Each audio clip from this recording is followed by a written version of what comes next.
최근 한국경제TV 출연자와 파트너를 사칭한 불법 영업활동으로 시청자들의 피해가 빈번하게 발생하고 있습니다. 한국경제TV 와우넷 파트너는 카카오톡 1:1 채팅, 주식 투자 자금 입금 요청, 대리매매 대여 계좌를 절대 하지 않습니다. 여러분의 피해가 발생되지 않도록 각별히 유의하시기 바랍니다. 단결 하락장에서 자라는 신현식 전문가입니다. 지금 실시간 하는 게 도움이 많이 되시면 1번 한번 찍어보세요. 네, 도움이 많이 되시는 겁니다.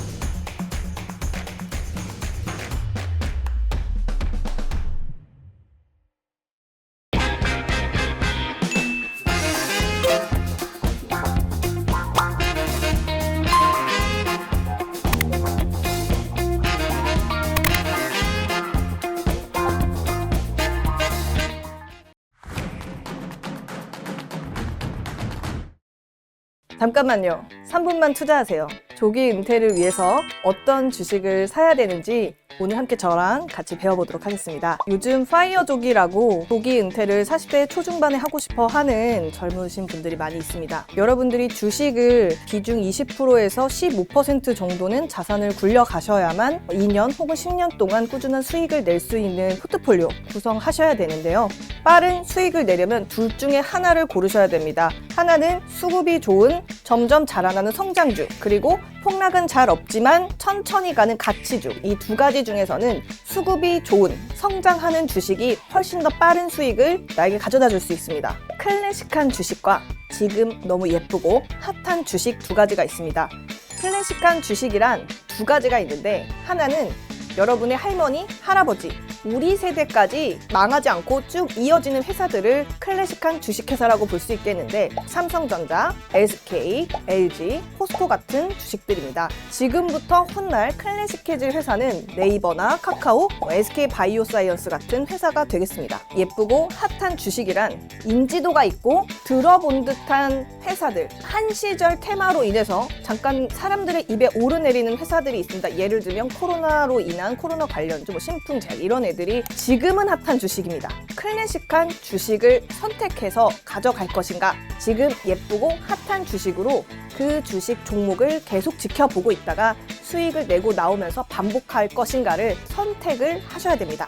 뉴스를 보셨을 때 분기 실적이 나왔습니다. 그래서 오늘 주가가 많이 올랐는데요 라는 내용을 들어보셨을 텐데, 분기 실적이 나오기 전에 이 회사 주식을 사는 게 좋을까?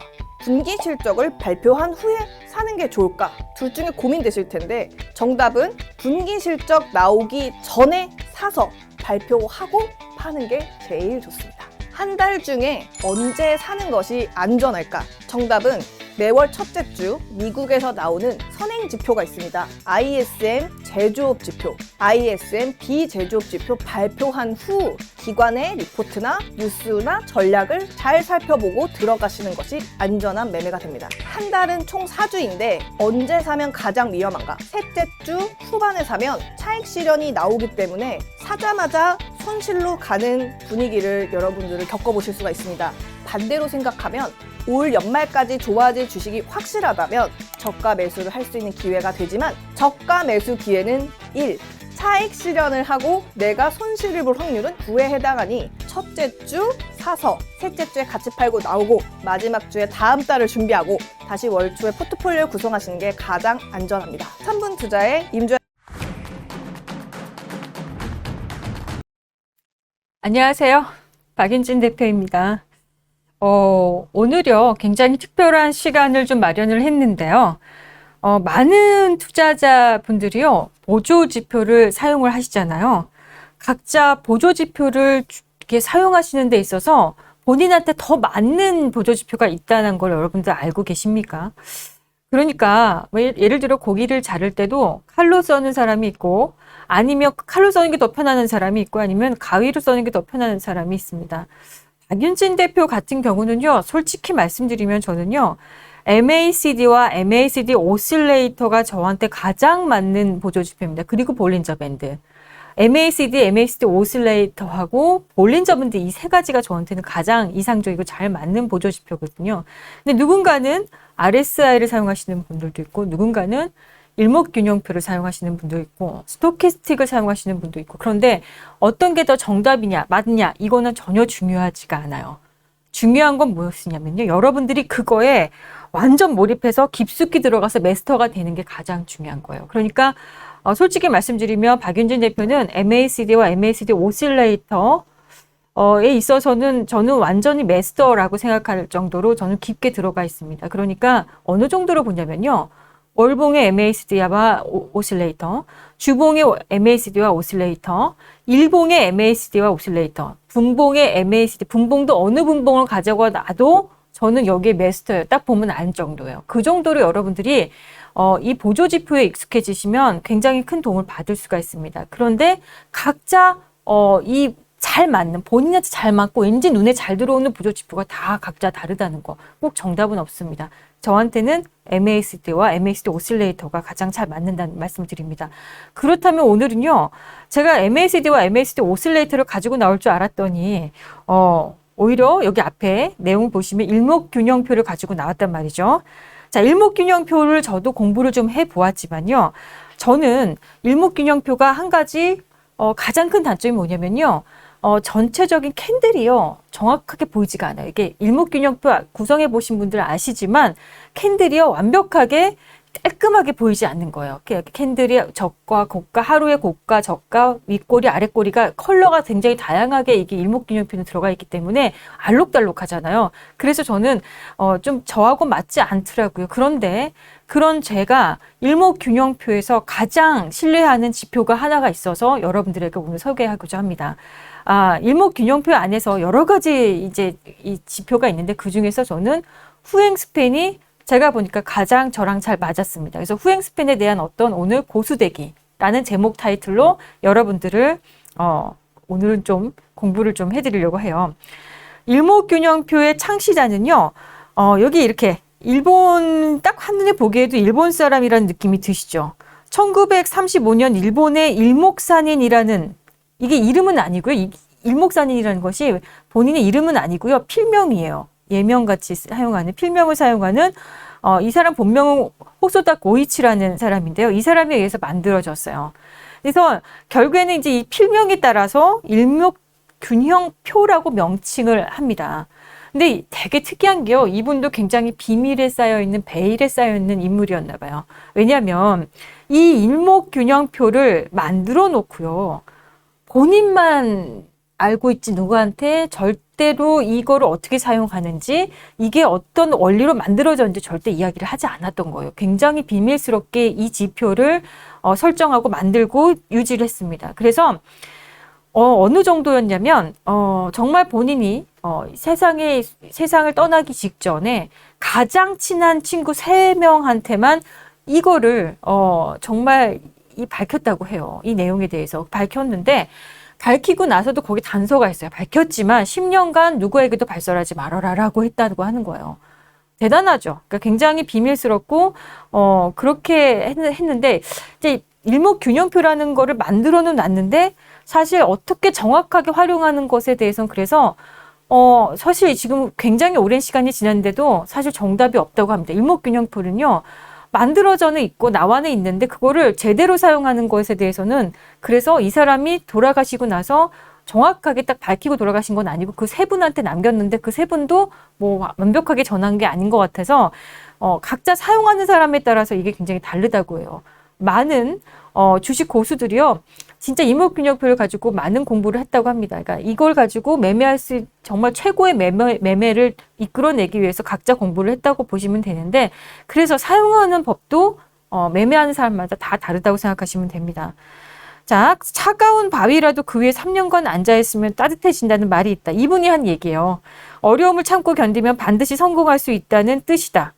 읽고 이해했더라도 그 내용을 발전적으로 몸에 익히는 데 시간이 필요하다. 그렇죠. 우리 뭐든지 몸에 체화가 되고 익혀야 그게 내 것이 되는 거죠. 시장에서 초조함이 금물이 되듯 공부 또한 초조한 마음으로 되지 않는다. 대기만성을 기억하고 느긋하게 진지하게 공부하시라라고 이렇게 나와 있네요. 자, 그 다음에 일목균형표에 대해서 좀 이야기를 더 붙여보자면요. 좀 약간 철학적인 이야기가 될 수가 있습니다. 일목산인 선생은요, 불교 신자였다고 알려져 있어요. 그래서 일목균형표 역시 불교의 연기론이라는 것을 바탕으로 현재와 과거 그리고 미래는 하나라고 보았다는 거예요. 현재하고 과거하고 미래가 어떻게 같을 수가 있을까라고 생각하지만 우리 어떻게 보면은 불교에서 윤회사상이라는 게 있어서 다시 한번 재탄생되고 또 다시 시작되고 죽으면 또 다시 태어나고 이렇게 윤회사상이라는 게 있잖아요. 그래서 여기서 보면 연기사상이란 여러 가지 원인에 의해서 생기는 상관관계의 원리를 말하는데 어떤 현상들이 무궤도적으로 발생하는 것이 아니라 일정한 조건하에 일정한 움직임을 가진다. 이게 굉장히 어렵게 느껴지시죠? 그냥 저는 이렇게 얘기하고 싶어요. 이걸 그냥 딱 한마디로 말하면요. 여러분들 우리 항상 하늘에 떠 있는 달 있으시죠? 달이 이렇게 초승달이 됐다가 중간 단계를 거쳐서 보름달이 돼서 정말 이 큰 아주 대보름달이 되잖아요. 자, 이렇게 달이 차죠. 달이 차는데 그 이상을 보름달 이상을 넘어가지 않아요. 달이 차면 또 다시 한번 또 차근차근 달이 통통해졌다가 이렇게 얇아지죠. 이게 또 이렇다는 거예요. 이게 주식도 이렇다는 거예요. 이게 뭔가 어떤 흐름이 임계치가 있고 그 흐름이 임계치 이상을 벗어나지 않고 또 다시 한번 이렇게 또 작아지고 커졌다가 달이 차면 기울고 기울면 차고 이 현상이 반복된다고 생각하시면 돼요. 일목균형표가 그런 원리인데 사실은요. 이거는 일목균형표만의 얘기는 아닙니다. 제가 공부한 모든 서양에서 만든 모든 보조지표 역시도요. 달과 같은 원리예요. 차면 기울고 기울면 차고 이거의 원리가 똑같아요. 일목균형표만 이렇게 얘기하는 건 아닌 것 같아요. 자, 그래서 현재 모습을 일정 기간 과거에 데려다 놓는 게 바로 후행 스팬이고 또한 같은 기간만큼 미래로 앞당겨 놓는 게 선행 스팬.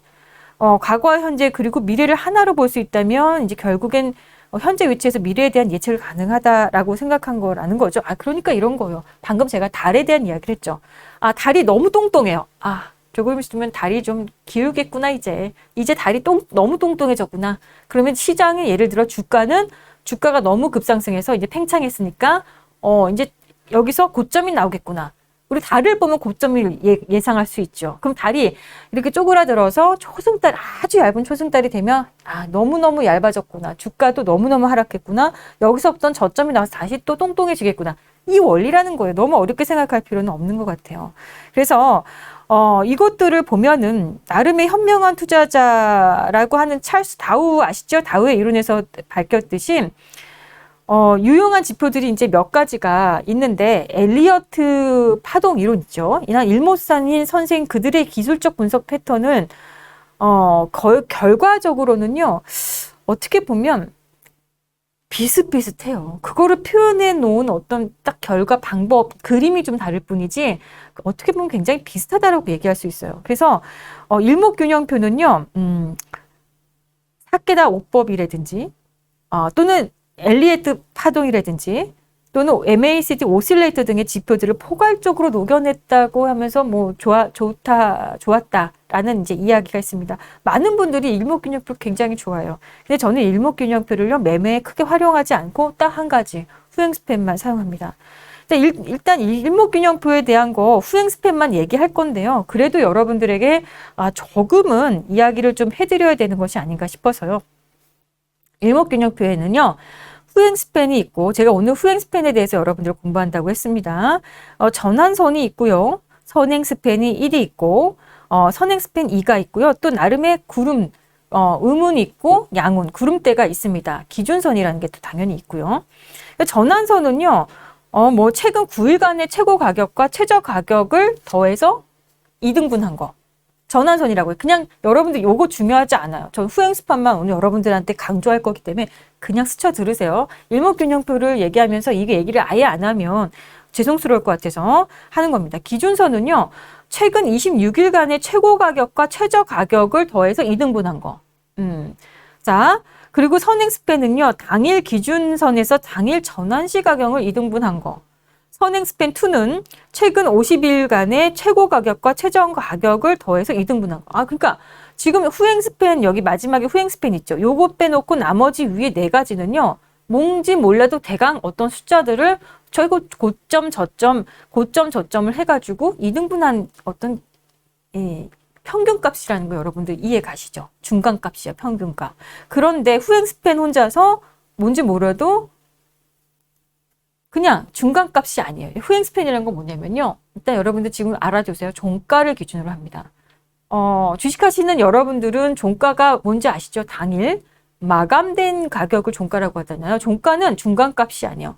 그날 끝난 값이에요. 이걸 기준으로 해요. 그래서 위에 있는 내용들을 이제 잊어버리셔도 돼요. 선행 스팬 두 가지와 기준선, 전환선은 저는 오늘 여기서 말씀드리지 않을 거기 때문에 그냥 이런 것이 있더라라고만 어느 정도 알아두시고 후행 스팬이 다만 얘는 기준값이 그냥 종가라는 거. 어떤 두 값을 더해서 2로 나누거나 중간값이나 평균값이 아니라는 거. 딱 종가라는 것만 잘 기억해 두세요.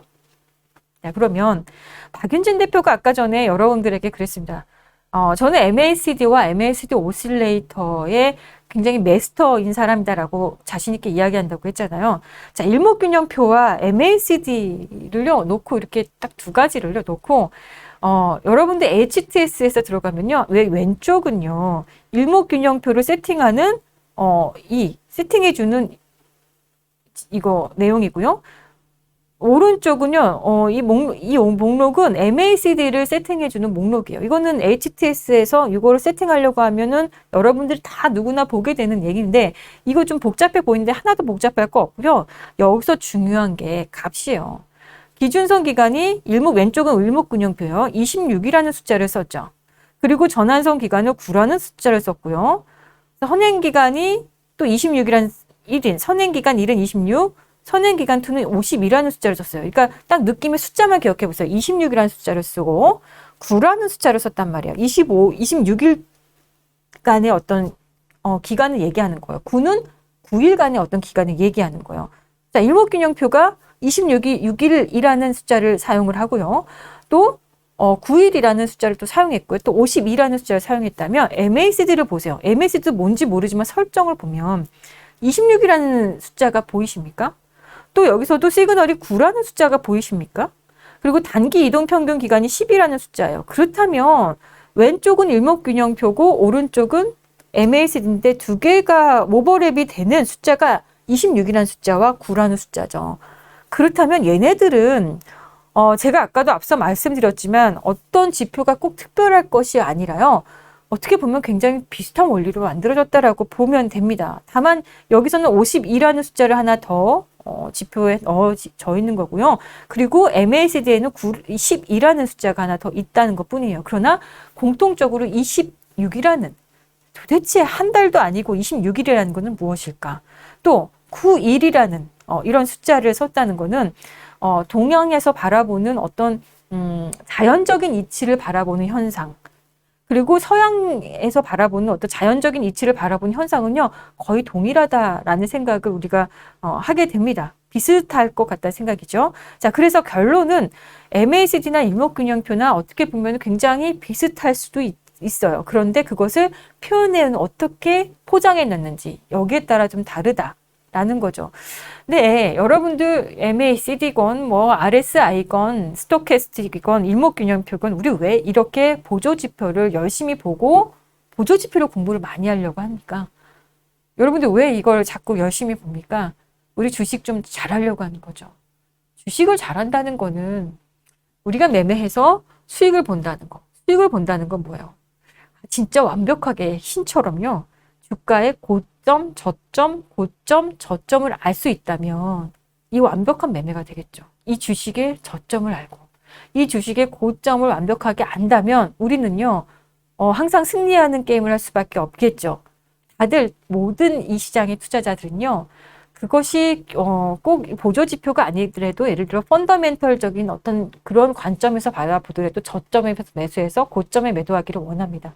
모든 투자자들이요. 로망, 꿈인 고점을 찾고 저점을 찾아서 여기에 대해서 내가 매매를 한다는 거. 그것에 대한 어떤 로망을 가지고 있는 것 같아요. 그러다 보니까 이런 보조지표들을 우리가 활용을 하게 되는 거예요. 그러면 이런 생각도 좀 한번 해보죠. 고점과 저점을 안다는 거는.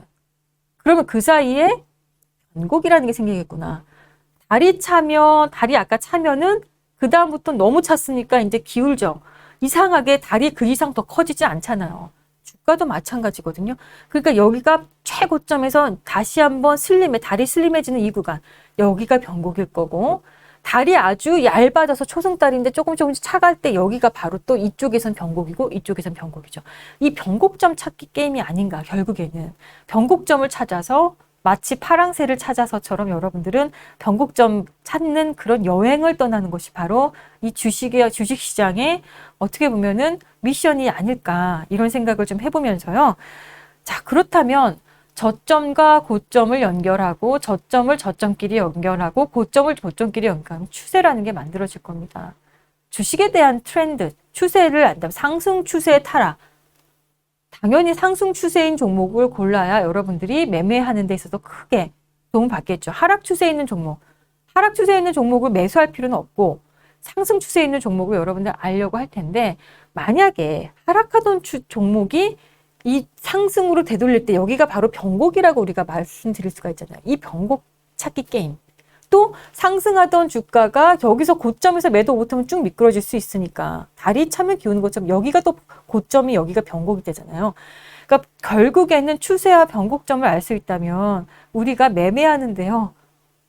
정말 이건 뭐 일도 어려울 일이 없겠죠. 다들 그걸 찾아서 파랑새를 찾아 떠난 것처럼 여행을 하게 되는 것 같아요.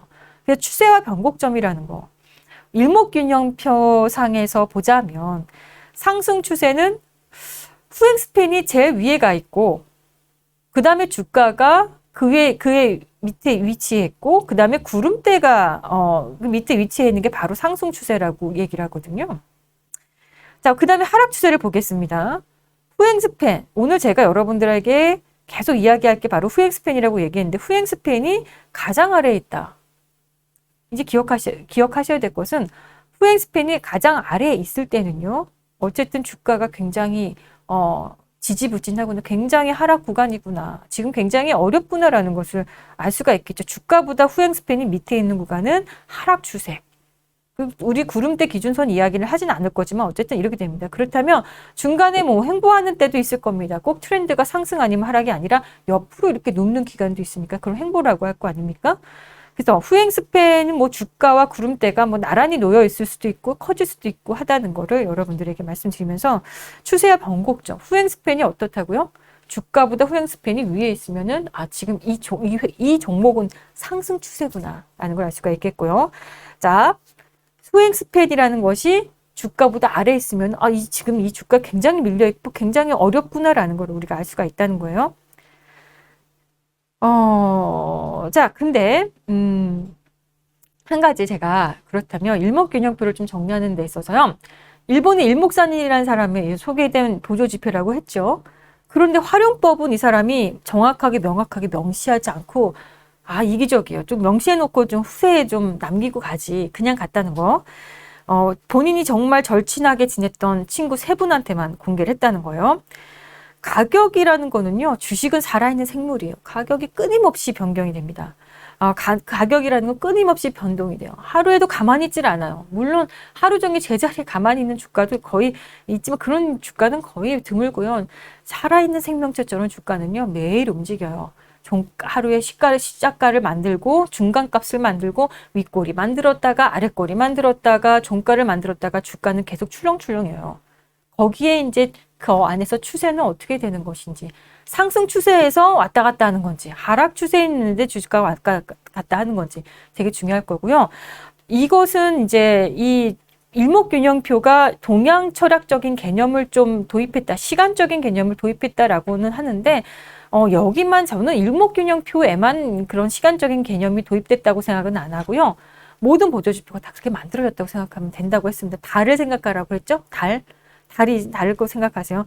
그래서 결국엔 상승과 하락의 변곡점이라고 할 수 있는 라인들이 있어요. 아마 일목균형표를 교육해 주시는 많은 우리 전문가님들이요, 기준선에 대한 이야기, 전환선에 대한 이야기, 구름대에 대한 이야기를 얘기하면서 변곡이라는 이야기를 많이 할 거예요.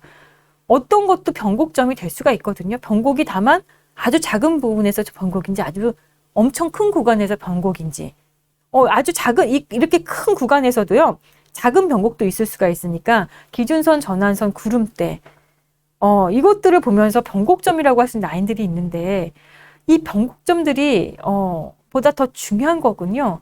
이 변곡, 아이고 죄송합니다. 스펠이 틀렸는데 변곡의 진정성이라는 거예요. 변곡은 나오는데 이 변곡이 정말 진짜 확실한지, 변곡이 정말 진정성이라는 게 있는지, 잠깐 휩소가 아닌지, 잠깐 이 변곡이 살짝 나왔다가 이게 눌리는 변곡이 아닌지, 이거 말고요. 변곡에서 가장 중요한 건 어느 시점에서는 작은 변곡은 나올 수 있지만 가장 중요한 건 바로 변곡이 진정성이 있느냐 없느냐예요. 자, 그거를 아마 이분이 후행 스팬을 가지고 설명을 하려고 했던 게 아닌가 저는 생각이 들거든요. 이분이요. 여러분들 있잖아요. 참 재밌는 게 이분이 아까 전에 제가 구름대도 있고 기준선이 있고 선행 스팬 두 가지가 있고 후행 스팬이 있잖아요. 이분이 한 가지 단서를 하나 주긴 했어요. 본인이 꼽는 가장 최고의 지표, 이 중에서 본인이 가지고 방금 이렇게 나열한 이 여러 가지 중에서 가장 최고로 꼽는 지표는 뭐냐? 하나만 꼽아라 그러면요. 후행 스팬을 얘기한다는 거예요. 그렇게 확실하게 단언을 하고 돌아가셨어요. 후행 스팬이다. 하나만 남겨라 그러면 후행 스팬. 근데 후행 스팬이라는 거 아까 전에 제가 종가라는 이야기 했죠. 종가를 26일 전에, 오늘의 종가를 26일 전에 표시해요. 그러면 오늘은 만약에 여기서 끝났다. 차트가 오늘 여기서 끝났다. 그러면요. 오늘의 종가를 어디요? 이 공간이 26일 앞으로 돌아가서 여기다 점을 하나 찍는 거예요. 그거 이제 제가 차트를 통해서 보여드릴 거예요. 그래서 저는 이분이 나중에 돌아가기 전에 후행 스팬에 대해서 너무 큰 애정을 갖고 있었다는 게 너무 느낌이 와서 변곡의 진정성은 결국 후행 스팬에서 찾아야 되는 게 아닌가라고 저는 나름 포착을 했습니다. 그래서 후행 스팬을 가지고 매매하는 것들을 여러분들한테 오늘 소개를 좀 할 거예요. 말씀드렸죠?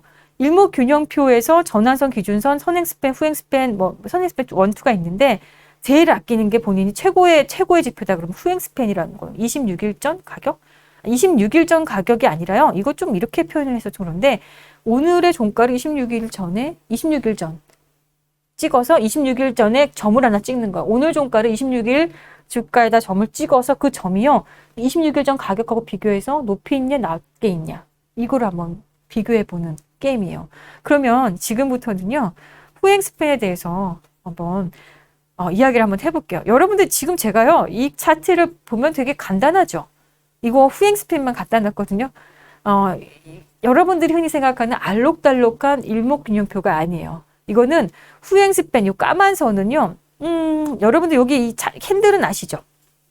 캔들은 당연히 아실 거고 밑에 초록색으로 거래량이잖아요. 이 거래량을 제외하면요. 이 까만 선 지금 하나가 있는데 이게 바로 후행 스팬이에요. 그러니까 후행 스팬이 어떻게 돼 있느냐? 자, 이거 볼게요. 오늘의 종가가 여기죠. 이게 삼성전자거든요. 삼성전자 오늘의 주가예요. 오늘의 주가 여기 이 종가를요. 26일 전 캔들에다가 여기다가 종가를 찍은 거예요. 이해 가십니까? 그러니까 이만큼 당연히 공간이 스페이스가 벌어지죠. 26이라는 스페이스가 벌어질 수밖에 없겠죠. 이해하셨으리라 생각하고 오늘이 끝난 종가를 26일 전에 거기다가 확 찍는 거예요. 그랬더니 어떻게 돼요? 아니 26일 전 종가보다도 26일 전 가격보다도 지금 밑에 있는 거 아닙니까? 주가가 그쵸? 밀려있죠. 그러면 아까 전에 제가 뭐라 그랬어요? 지금 힘들구나. 삼성전자가 지금 굉장히 어려운 상황이구나. 지금 하락해 있는구나. 좀 좋지 않구나. 라는 걸 알 수 있다고 얘기했죠. 어쨌든. 아이고, 죄송합니다. 계속. 그러니까 이게 지금 그런 상황인 거예요. 이날의 종가를 여기다 찍죠. 그러면 어저께 이 파란색 종가 있잖아요. 이 종가를 또 종가를 찍으면 어제 여기 찍혔겠죠. 26일, 거기서부터 26일. 그러니까 이 까만 선들을 연결하면 점을 찍었던 걸 연결하면 이렇게 선이 된다는 거예요. 이게 되게 쉽죠? 제가 이거는 삼성전자를요, 일봉으로 여러분들에게 소개를 한 거예요. 자, 그러면 주봉도 봐야 돼요. 저는, 일목균형표를 주봉, 월봉 다 봅니다. 일봉, 주봉, 월봉을 다 보는데, 후행 스팬을 다 보는데 마찬가지예요. 그러면 지금 오늘이 마침 금요일이에요. 그래서 이번 주, 한 주간의 종가가 마무리됐겠죠. 이 종가를요, 이번에는 26주 전에 여기다 점을 딱 찍어요. 그럼 여기 끝난 거예요. 그런데, 아까 일봉에서 봤을 때도 삼성전자는 힘들었는데, 지금도 후행 스팬이란 선이 캔들보다 밑에 있으니까, 26주 전에 가격보다도 밑에 있으니까 삼성전자 힘드네. 여러분들 이해 가십니까? 어쨌든 이 개념은 그냥 알고 계셔야 됩니다. 그래서 26주 전에 이 공간이 이만큼 빵 떴죠. 이게 26주라는 시간이겠죠. 이 사이가. 자, 그럼 제가 월봉도 본다고 말씀을 드렸습니다. 자, 월봉을 한번 해석해 볼까요? 월봉을 한번 해석해 봤더니 오늘이 지금 딱 9월인데요. 9월 오늘 9월 2일인가요? 9월 3일인가요? 그렇습니다. 그런데, 여기 지난달 8월 달에 이 종가 있죠. 8월 달에 종가, 9월 달에는 아직 종가가 안 끝났으니까 어떻게 끝날지는 모르겠고요. 8월 달에 종가를요, 26개월 전에 여기다 찍은 거예요. 그럼 여러분들 어떤 느낌이 드세요? 그동안에 삼성전자는 일봉에서는 너무 힘들었고, 주봉에서도, 삼성전자 힘드네. 근데 월봉을 봤더니요, 웬걸이요. 아까 주봉하고 일봉하고 다르게, 휴행 스팬이요, 이 주가보다 위에 있죠. 월봉으로 봤을 때는 위에 있네. 월 단위 개념으로 봤을 때는 삼성전자 좋네. 그런데 주 단위로 봤을 때 삼성전자가 어렵고 일봉으로 봤을 때 삼성전자가 어려웠던 거예요. 그러니까 장기적으로는 삼성전자가 상승을 했는데, 해석을 해보자면 장기적으로는 삼성전자가 상승을 했는데 중장기적으로 봤을 때는 끊임없이 상승한 건데, 주봉으로 봤을 때 요 몇 개월이 굉장히 힘들다. 또 일봉으로 봤을 때 아직도 그 힘든 게 아직도 극복이 안 됐다. 이 정도로 해석할 수 있을까요? 이거는 왜 이렇게 해석을 제가 여러분들에게 돕냐면요. 이 정도는 이해하셔야 제가 지금부터 하는 얘기를 더 잘 알아들으시기 때문에 이렇게 설명을 드립니다. 자, 여기까지 이해 가셨죠? 그렇다면 이제 여러분들 후행 스팬이요. 나도 저거 갖고 싶어, 저렇게 설정하고 싶어요 라고 하시는 분들 분명히 있으실 거예요. 그래서 요거 설정하는 것을 해보기 위해서요. 이제 제가 HTS로 돌아가 보겠습니다. 잠시만 기다려 주세요. 자, HTS로 우리가 한번 돌아가 보죠. HTS에 들어가 보면 모든 분들의 차트가요, 이렇게 돼 있을 거예요. 그냥 기본이요. 지금 제가 보여드리는 이 차트는요, 어떤 증권사의 HTS를 가서 차트를 열어봐도요, 이렇게 캔들이 나와 있고, 이평선이 몇 개 이렇게 설정이 돼 있거든요. 그리고 이렇게 거래량이 이렇게 나와 있어요. 보조지표가 단 하나도 나와 있지가 않아요. 이평선만 설정이 되고, 보조지표는 지금 아무것도 없는 깔끔한 상태죠. 제가 여기에다가, 일목균형표의 후행 스팬을 엎어보겠습니다. 자, 이제 한번 각자 HTS에요. 보조지표를 들어가는 란이 있을 거예요. 만약에 저는 이제 여기 위에 있는데 없으시면 오른쪽 클릭 한번 해보세요. 그러면 오른쪽 클릭 각자 해보면은 차트 여기 보면 지표 설정이라고, 지표 추가라는 게 있을 거예요. 지표 추가라는 게 있죠. 지표 추가라는 게 있는데, 제가 사용하는 이 증권사에서는요, 일목균형표는 추세지표 안에 있지 않고, 거래지표 안에 있지 않고, 모멘텀이 없고, 시장 여기도 없고요. 밴드 오버레이 지표 안에 들어가 있는 거예요. 일목균형표를 한번 설정을 해볼게요. 그랬더니 여러분들이 많이 보는 얘가 나왔죠. 구름도 있고 막 여러 가지 복잡하잖아요. 저는 이거 다 날려버릴 거예요. 잠시만 기다리세요. 그래서 이 보조지표를요, 어떻게 할 거냐면은 잘 보세요. 이게서 얘네를 이제 뭐 더블 클릭을 해도 됩니다. 더블 클릭을 하면 여기 이렇게 설정하는 게 나와요. 어떤 거 하나를 뭐 여기 위에 가서 이거 선행 스팬이든 뭐든 더블 클릭을 해보세요. 이렇게 해보면 기준선이 있잖아요. 저는 이거를요, 기준선을요, 그냥 숨길 거예요. 숨겨가요. 이게 클릭을 했더니 숨길 거예요. 자, 그리고 전환선도 전 숨겨버릴까요? 선행 스팬 저 사용 안 하고 싶어요. 뭐 선행 스팬도 사용 안 한다고 했습니다. 후행 스팬 하나 남겨놨어요. 자, 여러분들 어떻게 됐습니까? 그랬더니 이렇게 됐습니까? 근데 이동평균선이 있어서 이동평균선도 좀 귀찮아요. 저 이거 더블 클릭해서 이동평균선도요, 다 그냥 없애버리려고요. 깔끔하게 후행 스팬만 보고 보려고요. 그랬더니 이렇게 사라져요. 너무 간단하죠? 자, 그런데 얘가요, 기왕이면은 좀 진해서 눈에 더 띄게 하고 싶다. 그러면 후행 스팬만 남았죠? 후행 스팬만 남았으면, 캔들과 후행 스팬만 남았으면 컬러를요, 좀 까맣게 이렇게 지표를 해주고, 또 굵기를요, 기왕이면 좀 굵게 해줘. 이렇게 하면 좀 보기 좋습니까? 이게 다 끝이에요. 이렇게만 설정하면 이게 바로 후행 스팬을 위한, 저는 이 차트를 하나 만들어 놓은 거예요. 제가 보는 차트는 사실은 이거하고는 좀 달라요. 저는 MACD와 오실레이터 밴드, 또 이 볼린저 밴드를 사용하고 모든 지표를 다 보기 때문에 이런 차트를 좀 보지만요, 일부러 후행 스팬만을 위한 이런 차트를 하나 만들어서 저는 이렇게 단축키를 만들어서 바로바로 꺼내서 볼 수 있게 해놓거든요. 여러분들도 그렇게 할 수 있었으면 좋겠습니다. 자, 그래서 아까 전에 보여드렸던 삼성전자의 이목균형표의 후행 스팬 차트가 지금 완성이 됐어요. 자, 그렇다면 무엇을 이야기하려고 했는지 여러분들 이해하시죠? 지금 캔들보다도 밑에 있다는 거는 어렵다는 얘기라고 했어요. 일봉이 어렵고 주봉도요. 캔들보다 밑에 있으니까 지금 어려워요. 자, 그리고 근데 월봉은 캔들보다 여기 지금 캔들이 밑에 있고 위에 있으니까 지금 굉장히 좋게 지금 좋은 상황이라 그랬죠. 장기적으로는 삼성전자 굉장히 상승 많이 한 거죠.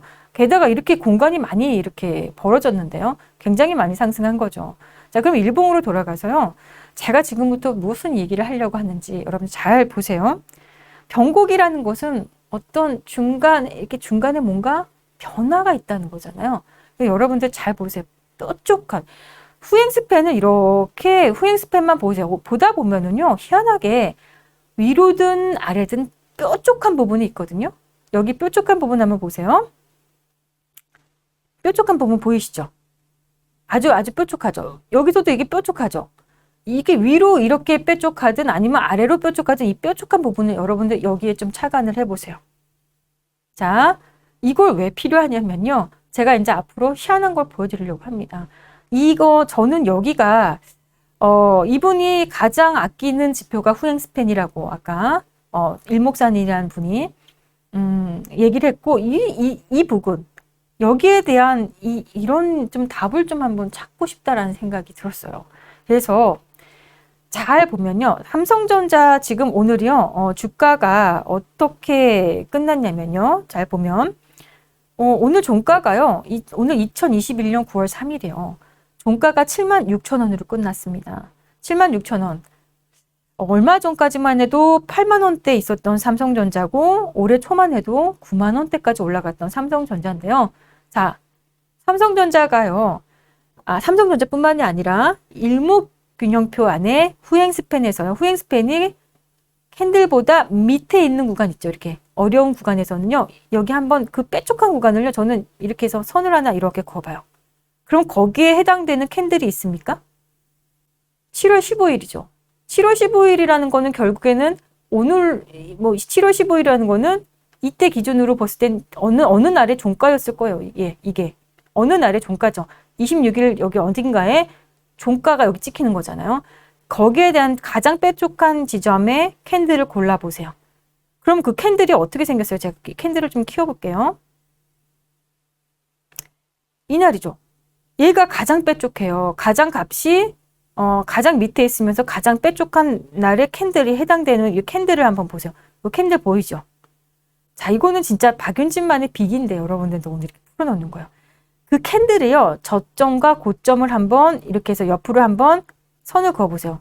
캔들의 고점과 저점. 그럼 이만한 박스가 나옵니까? 여러분들 박스가 나와요?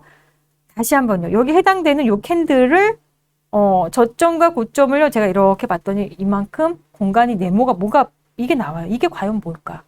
이게 과연 뭘까? 지금 삼성전자가요, 그래도 어렵지만 여기서 저점 잡고 올라오고 있잖아요. 얘가 올라오는데 가장 힘들어 할 수 있는 매물벽이 바로 이거라는 거예요. 이해하십니까? 얘가 지금 올라오긴 올라오는데 여기서 단기적으로 굉장히 많이 튄다고 해도 얘는 어쩌면 여기 왔을 때 굉장히 힘들어 할 수도 있겠다. 그러면 얘가 이걸 돌파하지 못하는 어떤 매물벽이다. 넘지 못하는 매물벽이 존재한다. 그러면 만약에 이걸 넘지 못하면 주가는 여기가 꺾이겠죠. 내려가겠죠. 그럼 여기가 단기 목표가로 설정을 해도 됩니까? 지금 들고 있는 거는 들고 있대. 여기쯤에서 한번 매도를 한번 79,000원대에서 얘는 크게 저항을 받을 수도 있겠다라고 여러분들 단기 목표가를 세울 수가 있습니다. 이게 바로 박윤진만의, 이거는 일목산인이 얘기해 준 내용이 아니라요. 제가 일목산인의 어떤 이야기들을 토대로 해서 변곡점을 좀 찾아보다 보니까 나온 저만의 어떤 노하우인데요. 이 뾰족하게 나온 구간들을 여러분들에게 설명드리는 거예요. 그러면 결국에는 매물벽이라는 거는요, 주가가 밑에 있을 때 이야기겠죠. 이거 단기 목표가를 삼성전자 이만큼. 근데 만약에 삼성전자가요, 이 구간을요, 이걸 뚫어버리면 어떡해요? 그다음부터는 이제 새로운 시세가 또 나오겠죠. 완전 새로운 시세가 나오겠죠. 뚫어버린다면. 근데 매물벽이라는 거 돌파 못하면 떨어질 거고, 돌파를 해서 그때 에너지가 굉장히 강한 이런 어떤 거래량도 실리는 어떤 에너지가 나오면서 이걸 뚫어버릴 수도 있는 거거든요. 그건 제가 그때 가봐야 에너지를 측정할 수 있는 거예요. 다만 지금 이 종목은 뭔진 모르지만 여기가 뭔가 에너지를 소화할 수 있는지 없는지가 굉장히 관건이 되겠다. 단기 목표가로 설정해도 되겠다라는 거죠. 여러분들 이해 가셨어요? 이게 바로 일봉에서 본 삼성전자의 저에 대한 어떤 뷰예요. 그러면 주봉에서도 한번 볼까요? 주봉에서도 보니까 아까 말씀드렸듯이 캔들보다 여기가 밑에 있죠. 밑에 있는데 그 가장 뾰족한 부분이 바로 여러분들 가장 뾰족한 부분에 여기 있고, 그 캔들을 보니까 이번에는 그 캔들이 파란색 음봉이네요.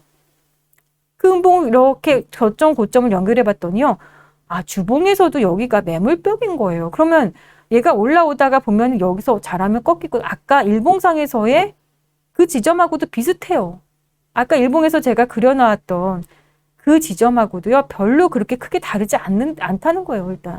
일단 여기가 방금, 여기는 좀 전에 여기 위에 이만큼은 주봉에서 나온 매물벽이었고요. 여기는 일봉에서 매물벽. 그러니까 삼성전자 일봉에서는 요만큼 매물벽이 위로 있는데 주봉에서는 이만큼 있는 거. 매물벽 굉장히 많으네. 그쵸?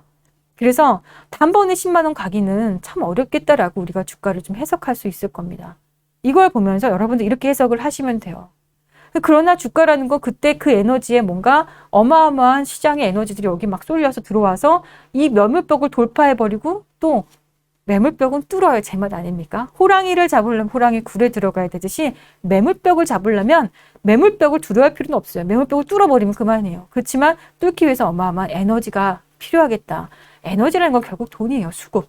그래서 그걸 뚫어버려야지 위로 더 당겨주겠다라는 생각을 할 수가 있고, 결국엔 이 두터운, 주봉에서도 너무 두터운 애가 있다는 거. 여러분들 삼성전자가 어떤 상황인지 이해 가셨죠? 이게 바로 박윤진 대표가 바라보는 이 주가의 어떤 매매하는 방법이에요. 그렇다면은요, 여러분들, 이거 말고요, 다른 종목도 한번 볼까요? 오늘 보니까 LG전자가 또 굉장히 급등을 많이 했더라고요. LG전자도 한번 이 일봉을 통해서 한번 매물벽을 한번 찾아볼까요? 여러분들, LG전자의 가장, LG전자도 뭔진 모르겠지만, 이 캔들보다도 지금 후행 스팬이 밑에, 까만색의 밑에 있으니까 주가가 어려운 모양이네 라고 우리가 해석할 수 있습니다. 주봉은요? 주봉은 이게 어렵나? 삼성전자만큼은 아니에요. 오늘이요. 이거 뭐죠? 오늘 뭔지 모르겠는데요. 애매하다. 이거 올라왔어요. 얘가 밑에 있다가 오늘 처음으로 캔들을요, 맞닥뜨렸어요. 이게 바로요, 매수 타점이에요. 삼성전자하고 다르다는 거 느낌 오시죠? 제가 삼성전자 다시 한번 보겠습니다. 삼성전자는 아직 터치 못했죠. 삼성전자가 언젠가 주봉에서 이게 터치하는 날 여기가 바로 거기가 바로 진정한 매수 구간이 될 수도 있습니다. 제가 봤을 때는 LG전자가요, 오늘 여기를 후행 스팬이요, 드디어 밑에 있다가 캔들을 돌파했다는 건 이건 매수 신호예요. 매수는 이렇게 보세요. 주봉에서 보면 주봉에서 트렌드가 더 잘 보이거든요.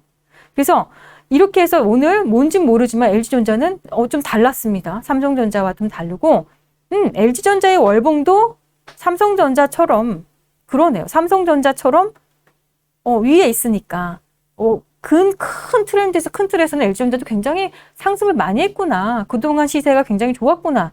월봉상에서는 보면 알 수가 있었어요. 주봉상에서는 그동안 좀 우울했는데 내려와 있으니까, 캔들보다 밑에 있으니까 조금 우울했는데, 그곳을 지금 우울했는데 그거를 좀 오늘 드디어 캔들을 만났어요.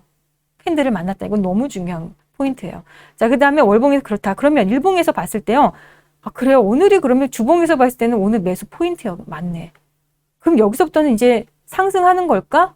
상승할 수도 있죠. 그런데 어떻게 해석을 하셔야 됩니까? 제가 아까 전에 일봉상에서 일단 가장 뾰족한 지점에, 가장 뾰족한 데가 애매한데요.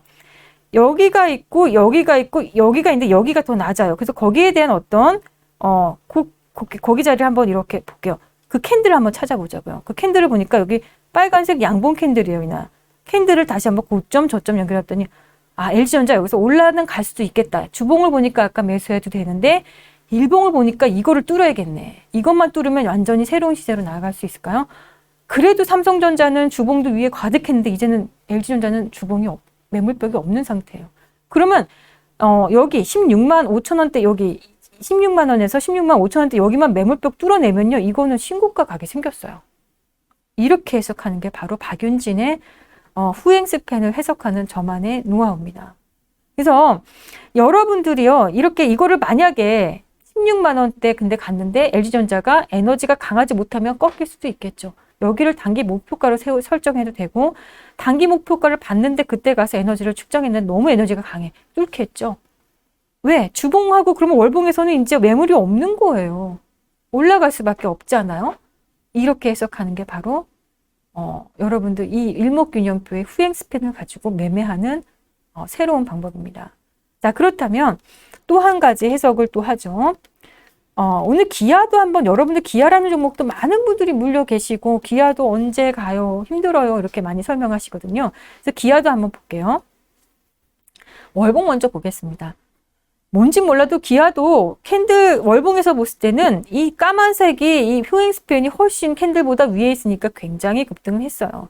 그런데 주봉을 보니까 기아는 어떤 느낌입니까? 기아 LG랑 비슷한데요. 삼성전자보단 기아나 LG전자가 훨씬 좋은데요. 왜? 이 주봉에서요. 캔들이요 만났어요. 이미 기아는 지난주에 이미 만났기 때문에 밑에 있는 게 아니라 이 까만 선이 밑에 있을 것 같았는데 밑에 있지 않고요. 만나서 지금 올라가고 있는 중이니까 상승 추세로 바뀌었다는 거예요. 이미 지난주에 매수입니다. 그럼 지난주에 매수라고 하면은 어떤 지점을 얘기하는 거예요? 이런 지점을 얘기하는 거겠죠. 그러면 기아도 지금요. 바뀐 거예요. 뭔가 트렌드가 좀 어려웠던 것 같은데 금세 돌려 세워놨잖아요. 그러면 일봉상에서 보면 얘도 매물벽이 있지요. 여기가 매물벽이잖아요. 자, 이거 빼쭉한 데니까 거기 캔들을 한번 그어볼게요. 여기 해당하는 캔들이네요. 자, 그 캔들을 그어서 아주 얇은데요. 매물이 엄청 얇아요. LG전자보다 얇네요. 그러니까 여기서부터 이렇게 올라가서 요 얇은 틈만 이거 돌파해 놓으면은 이거 좋겠는데요, 기아. 조만간 이거 급등 나오거나 신고가 나온다는 소리 나올 수도 있겠는데요. 그러면 신고가가 아니라 최고가를 한번 도달할 수도 있겠는데요. 이거 1월 달에 2월 달에 나왔던 최고가를 뚫고 가는 거 이거 도달하는 거 아닐까?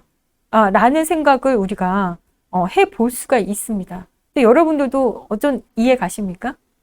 그렇다면 제가 이제 꼽는 내용들이 이제 기아나 LG전자를요, 이제는 매수할 수 있는 타임에, 기아는 특히 지난주에 이미 주봉에서 후행 스팬을 만나서 돌파했기 때문에 여기는 새로운 시세가 출현되는 거예요. 새로운 시세, 변곡이 나왔다는 거예요. 그게 바로 제가 꼽는 어떤 시장을, 이 종목을, 후행 스팬을 가지고 종목을 매매하는 기법이라고 말씀드릴 수가 있습니다. 자, 그러면 여러분들 오늘 후행 스팬에 대해서 이렇게 배워보셨는데 후행 스팬이 좀 이해 가십니까? 저는 후행 스팬을 이렇게 캔들과 후행 스팬만 놓고 봤더니 너무 깔끔하고 예쁘게 이 주가가 해석이 되는 거죠. 그렇다면 종목만 가능할까요? 아니에요. 제가 이제 보여드릴 텐데 코스피도 해석이 가능해요. 지수도 흐름을 이걸 가지고 우리가 해석이 가능합니다. 우리 한번 그럼 코스피는 어떤 상황인가 한번 코스피 한번 볼까요? 보겠습니다. 월봉상에서 봤더니요. 지금 현재 월봉이요. 캔들은 여기 있는데 월봉 캔들 여기 있는데 후행 스핀 여기 있으니까 굉장히 좋아요. 뭔지 몰라도 굉장히 급등인 상태였어요. 급등인 상태였고. 자, 주봉을 한번 볼까요? 주봉을 봤는데요. 삼성전자는 아까 주봉에서 아직도 밑에 있던데 얘는요. 밑에 있은 적이 거의 없다라고 보여요. 이런 자리에도 보니까 주가가 후행 스팬이 위에 있었고요. 주봉에서 봤을 때 잠깐 이때 휘둘렸네요. 2월 22일 이때 조금 휘둘린 거 말고는요. LG전자나 기아보다도 더 좋아 보이는데요. 이 정도면은 제가 밑에 있던 적이 없다라고 이야기를 할 수가 있을 것 같아요. 그냥 매물이 없어요. 종합주가 지수요. 코스피요. 좋은데요. 아직까지 상승 추세가 유지되고 있었다는 거예요. 월봉도 추세가 유지되고 주봉에서도 휘둘린 게 없다라는 해석을 할 수가 있는데 그럼 일봉은요? 휘둘렸네요. 일봉에서 여기서 깨졌죠. 여기서 깨졌죠. 여기서 깨졌죠. 자, 그러니까 휘둘렸다라고 볼 수 있고 그러면 지금 저점 여기 빼쪽한 부분이 여기 있죠. 빼쪽한 부분은 한번 주봉에서 매물뼈가 없고 월봉에서 매물뼈가 없고 그러면 일봉 매물뼈만 돌파하면은 종합주가지수도 잘하면 이거 뭐 3,500 간다는 소리 나오겠네라고 우리가 말씀드릴 수가 있죠. 자, 그러면 빼쪽간 부분을 보겠습니다. 빼쪽간 부분에 해당되는 캔들을 또 한번 그어봐요. 명확하게 하기 위해서 이렇게 제가 선을 그으면 여기 빨간색 캔들 이날의 이 주가죠. 그러면 거기를 이렇게 좀 크게 볼게요. 그날의 주가의 캔들을 이렇게 그어봐요. 이렇게 캔들을 그었더니 여기 위에 매물이 있네. 그러면 거래소 코스피는 여기가 쥐약이네. 여기 올라가다가요. 여기서 이렇게 못 올라가면 꺾일 수도 있는 지점이 됩니다. 그래서 매물이 여기 위에 있다는 거예요. 그렇다면 굳이 나래비를 세우자면 지금요. 제일 좋은 거. 아까 전에 삼성전자 봤죠. LG전자 봤습니다. 그리고 기아 봤고요. 지금 종합주가지수 코스피를 봤는데 이 중에서 제일 좋은 걸 꼽아보자면요. 1등은요. 추세가 제일 좋은 애가 지금 코스피예요. 그 다음 2등이 기아고 LG전자고 삼성전자가 제일 못해요. 우리 이제 코스닥도 한번 그럼 볼까요? 코스닥도 한번 보도록 하겠습니다. 코스닥. 자, 코스닥을 이렇게 보니까 뭔진 모르지만 너무 빼쪽하네요. 빼쪽해도 너무 빼쪽해요. 뭔가 어떤 정말 이 인상이 깊은 어떤 변곡자리가 있었나 봐요. 이건 일봉상에서 나온 거고요. 월봉상에서 보다 보니까요. 월봉상에서 지금 여기 위에 있은 지 오래됐네요. 아니 지금 너무 좋거든요. 코스닥도. 근데 왜 이렇게 투자하시는 우리 투자자님들 왜 이렇게 힘들다고 그러죠, 시장을 보니까 월봉을 보니까요, 너무 잘해주고 있는 거죠. 캔들보다 위에 있은 지 오래됐습니다. 근데 이 캔들을 만났을 때 여기가 바로 변곡이라 그랬죠. 여기가 변곡이에요. 뚫었을 때, 만났을 때 밑에 있다가 캔들을 올라탔을 때 여기가 변곡인데 그러면 여기서 매수할 수 있냐고요? 안 되잖아요. 이게 26개월 전에 점을 찍는 거니까 26개월 후에 여기 어딘가에서 매수가 했죠. 코스닥을 여기서 매수했다면요. 월봉을 가지고 여기서 매수했다면요. 이만큼 수익이에요. 이해하십니까? 변곡이 여기 있었다는 거예요. 이 후행 스팬을 가지고 캔들이 만났을 때 이 후행 스팬이 밑에 있다가 이 캔들을 만나는 이 구간에 뚫는 이 구간에 여기서 매수했다면 26개월 전에 이게 점일 테니까 26개월 후에 여기서 여기 이 지점에서 여러분들 매매가 가능했던 거예요. 그게 어디냐면요. 2020년 바로 5월장이에요. 여기서는 여러분들 눈 감고 매매가 가능한 그런 구간이 되겠죠. 이렇게 보는 겁니다. 코스닥. 자, 그리고 두 번째 이제 코스닥의 주봉을 보니까 코스닥 주봉 밀린 적이 없어요. 힘들 이유가 없네요. 왜 이렇게 근데 힘들어 합니까? 힘들 이유가 없죠. 지금 보니까 이 캔들이 밑에 있고 다 위에 있으니까 한 번도 추세를 밑으로 내린 적이 없다는 거예요. 자, 그럼 일봉상으로는요. 아까 있었을 거 아닙니까? 일봉상으로 여기 이 후행 스팬보다 캔들이 위에 있는 적이 있었기 때문에 여기 이 구간에 거기에 캔들을 그어보니까 어머나 여기가요. 이 캔들을 그어보니까 이만큼 지금 매물벽으로 들어왔어요. 드디어. 야, 여기 있다가 주가가 끊임없이 올라와서 반등이 세게 나와서 지금 매물벽 속에 들어왔거든요. 이게 바로 호랑이 굴에 그러면 호랑이를 잡으려면 호랑이 굴에 들어가라. 매물벽을 잡으려면 매물벽이 안 들어왔어요. 에너지가 여기서 조금만 튕기면요. 이거 매물벽 통과하면 세게 나오겠는데요. 위로. 그러니까 제일 좋은 애가 그러니까 0순위는 지금 제일 좋은 게 코스닥이고요. 그 다음 순위로 좋은 게 코스피 지수고요. 그 다음 순위가 좋은 게 아까 전에 제가 5가지 보면 기아차 그리고 그 LG전자 그 다음에 마지막 꼴찌가 삼성전자라는 거예요. 이렇게 해서 여러분들 오늘 이 후행 스팬을 가지고 우리가 매물벽을 찾아서 공부를 하고 또 중요 매수 타점 정말로 이 긴밀하게 정말 중요하게 매수할 수 있는 매수 타점을 고를 수가 있다고 말씀드렸잖아요. 자, 그렇다면요. 삼성전자의 매수 타점을 제가 한번 주봉을 통해서 우리 매수를 말씀드렸잖아요. 삼성전자 매수 한번 볼게요. 어디가 가장 좋은 매수 자리였을까요? 삼성전자는요. 삼성전자 어디가 가장 매수하기 좋은 자리였을까요? 월봉으로 볼까요? 월봉으로 봤을 때는요, 삼성전자가요, 어떻게 됐습니까? 월봉이나 주봉에서 봤을 때 삼성전자가요, 밑에 있다가 여기 월봉이 터치하는 이 순간, 그러면 여기서 매수 못하죠. 이게 지금 26개월 전에, 26개월 후에가 여기 찍힌 거니까 여기 어디선가 매수했다면 삼성전자 이만큼 수익인 거예요, 지금. 한 번도 이거 밑으로 내려간 적이 없으니까. 밑으로 내려간 적 없으면 계속 홀딩하는 거죠. 무슨 얘기인지 아시겠습니까? 여기서 밑으로 까만 선이 있다가 월봉에서 후행 스팬 돌파하는 여기가 완전히 변곡 구간이었던 거예요. 그럼 여기서 매수가 안 되고 이 26개월 후인 여기가 매수가 자리가 나오겠죠. 여기서 매수했다면 이거 엄청난 수익이죠. 삼성전자. 자, LG전자도 한번 그러면 어디서 매수였나라고 이렇게 보면은요. 뚫는 자리예요. 여기예요. 여기를 돌파했죠. 밑에 있다가 뚫는 요 자리. 근데 여기는 매수가 아니라 26개월 후인 여기 어디선가 매수가 됐겠죠. 이만큼 수익이요. 왜? 아직까지도 진행 중이니까. 이 까만 선이 이 캔들을 이탈한 적이 없으니까. 이렇게 보면 되는 겁니다. 기아도 마찬가지일 겁니다.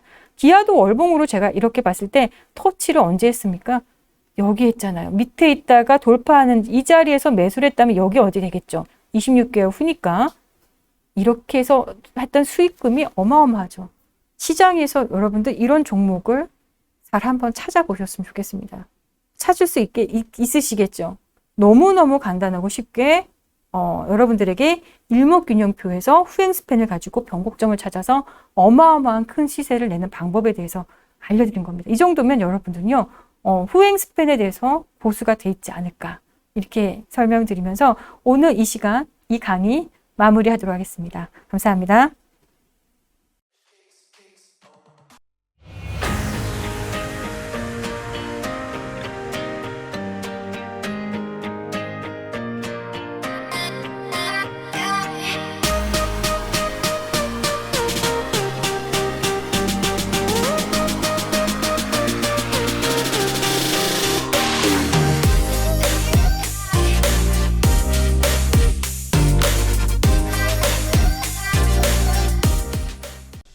최근 한국경제TV 출연자와 파트너를 사칭한 불법 영업활동으로 시청자들의 피해가 빈번하게 발생하고 있습니다.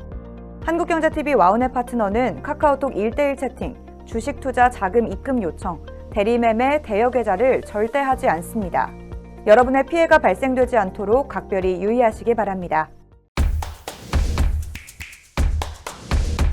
단결 하락장에서 잘하는 신현식 전문가입니다. 지금 실시간 하는 게 도움이 많이 되시면 1번 한번 찍어보세요.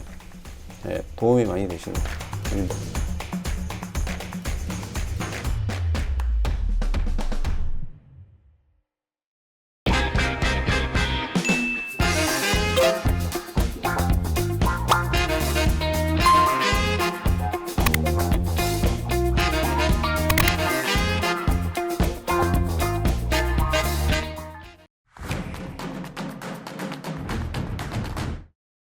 잠깐만요. 3분만 투자하세요. 조기 은퇴를 위해서 어떤 주식을 사야 되는지 오늘 함께 저랑 같이 배워보도록 하겠습니다. 요즘 파이어 조기라고 조기 은퇴를 40대 초중반에 하고 싶어 하는 젊으신 분들이 많이 있습니다. 여러분들이 주식을 비중 20%에서 15% 정도는 자산을 굴려 가셔야만 2년 혹은 10년 동안 꾸준한 수익을 낼 수 있는 포트폴리오 구성하셔야 되는데요.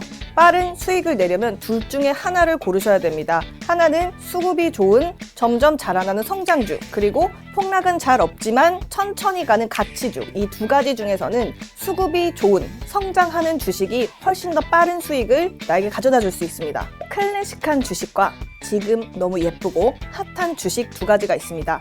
클래식한 주식이란 두 가지가 있는데, 하나는 여러분의 할머니, 할아버지, 우리 세대까지 망하지 않고 쭉 이어지는 회사들을 클래식한 주식회사라고 볼 수 있겠는데, 삼성전자, SK, LG, 포스코 같은 주식들입니다. 지금부터 훗날 클래식해질 회사는 네이버나 카카오, SK 바이오사이언스 같은 회사가 되겠습니다. 예쁘고 핫한 주식이란 인지도가 있고 들어본 듯한 회사들, 한 시절 테마로 인해서 잠깐 사람들의 입에 오르내리는 회사들이 있습니다. 예를 들면 코로나로 인한 코로나 관련주, 신풍제 이런 애들이 지금은 핫한 주식입니다. 클래식한 주식을 선택해서 가져갈 것인가, 지금 예쁘고 핫한 주식으로 그 주식 종목을 계속 지켜보고 있다가 수익을 내고 나오면서 반복할 것인가를 선택을 하셔야 됩니다. 뉴스를 보셨을 때 분기 실적이 나왔습니다. 그래서 오늘 주가가 많이 올랐는데요 라는 내용을 들어보셨을 텐데, 분기 실적이 나오기 전에 이 회사 주식을 사는 게 좋을까? 분기 실적을 발표한 후에 사는 게 좋을까? 둘 중에 고민되실 텐데, 정답은 분기 실적 나오기 전에 사서 발표하고 파는 게 제일 좋습니다. 한 달 중에 언제 사는 것이 안전할까? 정답은 매월 첫째 주 미국에서 나오는 선행 지표가 있습니다. ISM 제조업 지표, ISM 비제조업 지표 발표한 후 기관의 리포트나 뉴스나 전략을 잘 살펴보고 들어가시는 것이 안전한 매매가 됩니다. 한 달은 총 4주인데 언제 사면 가장 위험한가? 셋째 주 후반에 사면 차익 실현이 나오기 때문에 사자마자 손실로 가는 분위기를 여러분들을 겪어보실 수가 있습니다. 반대로 생각하면 올 연말까지 좋아질 주식이 확실하다면 저가 매수를 할 수 있는 기회가 되지만, 저가 매수 기회는 1. 차익 실현을 하고 내가 손실을 볼 확률은 9에 해당하니 첫째 주 사서 셋째 주에 같이 팔고 나오고 마지막 주에 다음 달을 준비하고 다시 월 초에 포트폴리오를 구성하시는 게 가장 안전합니다. 3분 투자의 임조